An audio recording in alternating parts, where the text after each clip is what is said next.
நலம் காக்கும் ஸ்டாலின், உங்கள் குடும்பத்தின் நலன் அரசின் பொறுப்பு. நடிகை, துணை நடிகையை எந்த அளவுகோலில் வரையறுக்கிறீர்கள் என தேசிய விருது தேர்வுக்குழுவை நோக்கி நடிகை ஊர்வசி கேள்வி எழுப்பியுள்ளார். உள்ளொழுக்கு படத்திற்காக சிறந்த துணை நடிகையாக ஊர்வசி தேர்வு செய்யப்பட்டாலும் கதையின் நாயகியாக நடித்த தனக்கு எதன் அடிப்படையில் துணை நடிகையாக தேர்வு செய்தீர்கள் என ஊர்வசி கேள்வி எழுப்பியுள்ளார். எப்படியோ கொடுத்தே ஆகணும், அதனால ஏதோ இது வச்சுக்கோன்ற மாதிரி அப்படி ஒரு ஒரு விஷயம் இருக்காங்கிற மாதிரி ஒரு ஃபீல் இருக்குது. அதுதான் சொன்னேன். நீங்கள் லீட் ரோல் பண்ணுறவங்களுக்கு இந்த மாதிரி ஒரு கேரக்டர் ஆர்டிஸ்ட் கொடுத்தா, கேரக்டர் ஆர்டிஸ்ட்டுங்கிறவங்களுக்கு என்ன கொடுப்பீங்க? அந்த ஒரு கேட்டகரி என்ன ஆகிறது? எவ்வளவோ பேர் அந்த ஒரு எதிர்பார்ப்போடு இருப்பாங்க இல்லையா? ஸோ அதை பற்றி ஏன் இந்த ஜூரி சிந்தனை பண்ணலைங்கிறத நான் யோசிக்கிறேன். தமிழில் ஜே பேபி போயிருக்கு, எத்தனையோ படங்கள் போயிருக்கு. அந்த ஜே பேபிங்கிற படத்தை பற்றி ஒன்றும் தெரியாத ஒரு ஆளாக அங்கே போயிருப்பார்.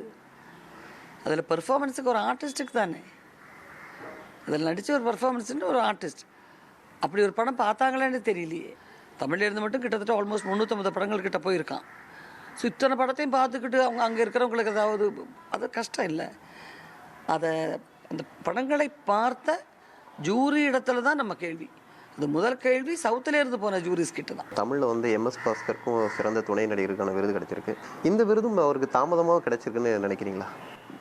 இல்லை, அது கண்டிப்பாக இந்த படத்தில் அவருக்கு தகுந்த கதாபாத்திரங்கள் வந்தது. ரெண்டாவது, அது ஒரு ஹீரோ இருக்கிற படம்ங்கிற காரணத்தினால அவருக்கு சப்போர்ட்டிங் ஆக்டர்ஸ் கொடுத்துருக்காங்க.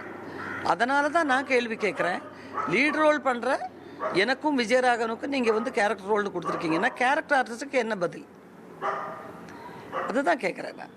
2022ல முதலா வென்ஸ்டே சீரீஸ் ரிலீஸ் ஆனப்ப அதுல வென்ஸ்டே ஆடின டான்ஸ் உலகம் முழுக்க ஒரு புயல கிளப்ச்சுன்னு தான் சொல்லணும். 2022ல முதலா வென்ஸ்டே சீரீஸ் ரிலீஸ் ஆனப்ப அதுல வென்ஸ்டே ஆடின டான்ஸ் உலகம் முழுக்க ஒரு புயல கிளப்ச்சுன்னு தான் சொல்லணும். இன்ஸ்டால வென்ஸ்டே டான்ஸுக்கு ரீல்ஸ் பறந்துச்சு. ஃபேன்ஸ் எல்லாம் வென்ஸ்டேவாவே மாறிட்டாங்க. அதுல நடிச்ச ஜென்னா ஆர்டெகா இந்த திடீர் புகழ பத்தி மனம் திறந்திருக்காங்க. இது தனக்கு கிடைச்ச மரியாதைனோ எதிர்பாராத ஒண்ணுனோ நிகழ்ந்திருக்காங்க. நலம் காக்கும் ஸ்டாலின், உங்கள் குடும்பத்தின் நலன் அரசின் பொறுப்பு.